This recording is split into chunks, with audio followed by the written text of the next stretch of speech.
Hello guys! Good afternoon! Lalo na sa mga followers natin at sa mga aspiring VA na gusto maging isang professional Amazon SEO. So guys, meron akong bagong news na naman. Last time, nag-post ako na isang trainee sa Amazon SEO, hired siya.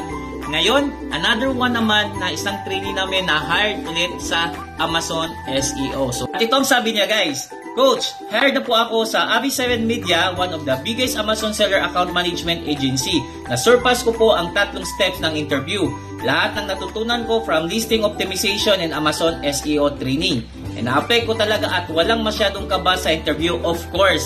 Kasi pag meron kang experience and knowledge, guys, hindi po kayo kabahan during sa interview kasi magkakaroon kayo ng self-confidence sa sarili ninyo kasi alam na alam nyo po kung ano yung ginagawa or actual task ng isang Amazon SEO. Para ito sa mga zero knowledge, zero experience, or complete beginners, I will invite you this coming October 22, Sunday at 1 p.m. Amazon SEO Live In-Depth Training for Complete Beginners. Ano pa bang hintay mo? Gusto mo magkaroon ng online job? Enroll now!